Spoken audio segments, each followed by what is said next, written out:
Hello, Rabbanit Shira. Shalom, Rabbanit Hamutal. So I don't know about your house, but in my house we have a saying, Ima is always right, which is Every me. house, I think. I'm always right. Now, when is it problematic? It's problematic When you're wrong. when I'm wrong, which happens, to my surprise, which happens Very rarely. every once in a while. Yeah. But then the whole rule is being questioned. Yeah. So what do I want to say? The rule is always right. Always right. But there are Exceptions. Exceptions. Could be the exceptions. is that I'm wrong.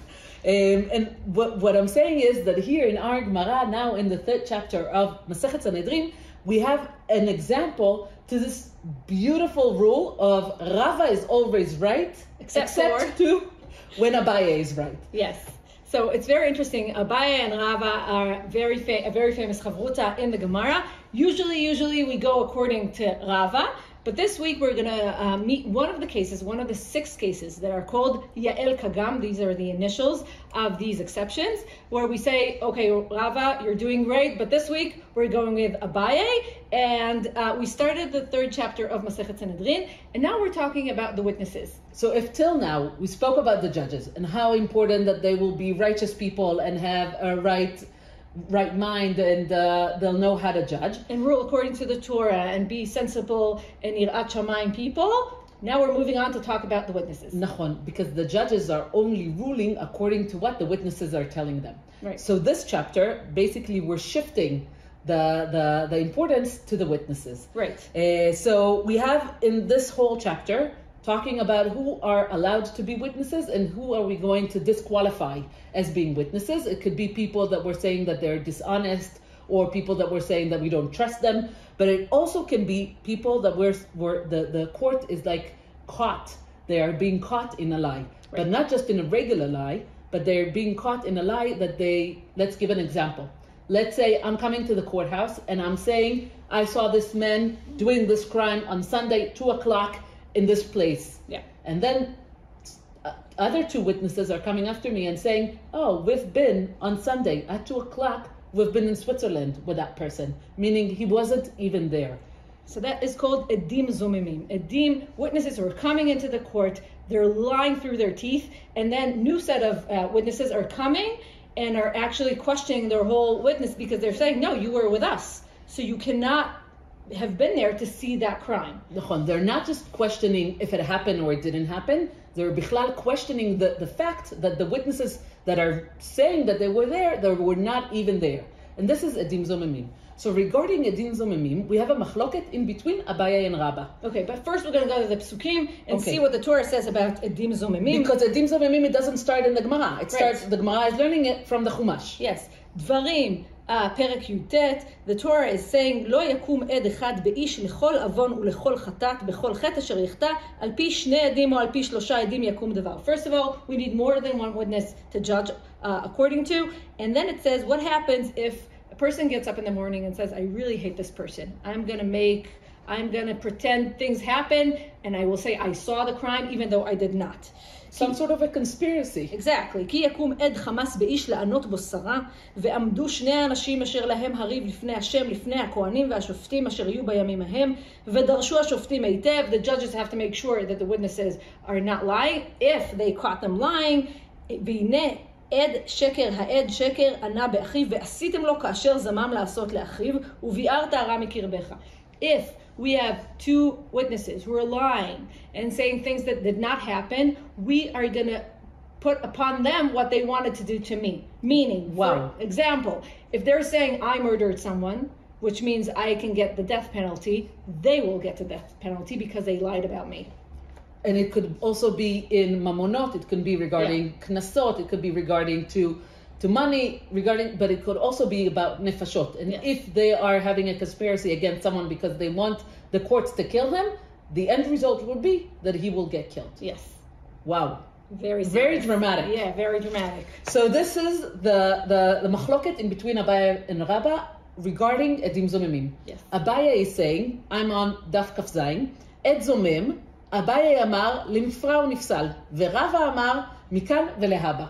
So Abaye is saying, the minute that the court have decided that this person is Ed Zomem, so we have to discard, we have to get rid of all the places that he was a witness from the beginning, from the first time that he was a witness. So if he grew up and he became 18 and he started witnessing in the court regarding... Or signing contracts. Taking being responsibility. Being a witness as a signature on a contract, we're gonna have to disqualify all of those places, because in this moment we've decided that he's an Ed Zomem, so we disqualify him all the way back. All the way to his first witness. Meaning, if he's dishonest now, we are assuming he was always dishonest. No or point. we can't trust him. We can't trust him. So imagine what will happen now. Imagine he signed a contract for me 15 years ago, and now we're saying, oh, the contract is not valid anymore. We have to do everything from the beginning. It's a whole mess. It's a whole balagan. But what Abaye is saying, we can't trust this person. So even if he seems like a nice guy 15 years ago when he signed your contract, he's not. And Abaye is saying that because he is saying, because it's something that we're learning from the Chumash. Because it's Gzerat HaKatuv, it's something that we're learning from Chumash Dvarim. This is something that we can't change. Right. Once he's Ed Zomem, he's Ed Zomem all the way, and we can't change it because we're learning it from the Chumash. In difference to Abaye, Rava is saying, okay, let's say we have Edim Zomemim. We've decided that this person is a liar and he can't be a witness, so he can't be a witness from this point and on. We're not going to trust him at court from this point and on, but we're not going to disqualify all of his places, all of his things that he tested beforehand. So we're not going to look back and say, oh, this contract, this testimony, whatever he did 5 years ago, 2 years ago, even a month ago, we're not going to look at it. Rava is saying we're looking onwards and saying, okay, he's dishonest, and this is what we're doing from now on, and we're not looking from this back. point and on. And Rava is not saying it because he's worried about the court system and the load of cases that's going to open up if we're going to choose according to Abaye. He's saying that because he thinks that Edim Zomemim, even though we're learning it from the Chumash, it's something that is chidush, something that the Gemara is like reinventing from the Chumash, and that's why he's saying it's something that you can say it's from this point and on. Abaye is saying, no, this is exactly what the Chumash is talking about, and therefore, the minute that you are Ed Zomem, you are Ed Zomem all the way, throughout all of your life. So this is what the Rambam is explaining in Sefer Shoftim Ilchot Edut. He's giving an example. אם אמרו להם, אין אנו יודעים אם זה הרג זה ביום זה בירושלים, כמו שאתם אומרים, או לא הרגו, ואנו מעידים שאתם עצמכם הייתם איתנו ביום זה בבבל. You said about Switzerland, they were in Babel with them, they could not have been in Yerushalayim. So they couldn't have seen the murder in Yerushalayim because we have witnesses saying, but you've been to Babel. הרי אלו זוממים ונהרגים ומשלמים.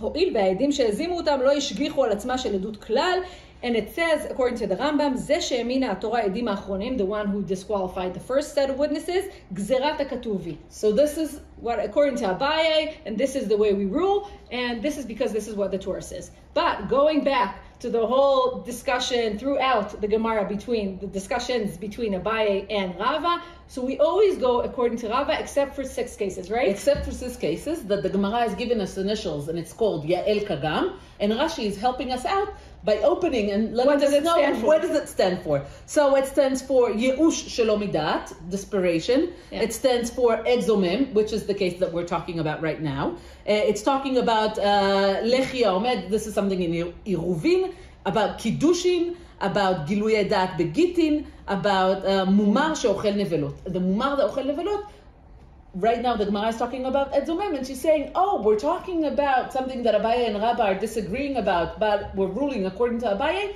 Here, I'm going to give you another example. The second example is Mumar She'ochel Nevelot Leteavon. Okay, so I think when I first came upon Yael Kegam, I felt really bad for Abaye. I'm like, throughout the Gemara, you have so many machlokot, so many discussions, and you never get to win except for 6 cases.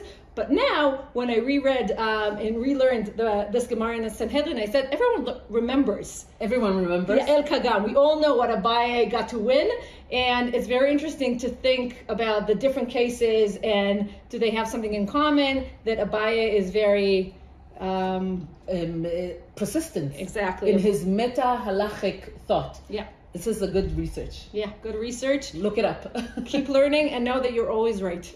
Shavua Tov. Shavua Tov.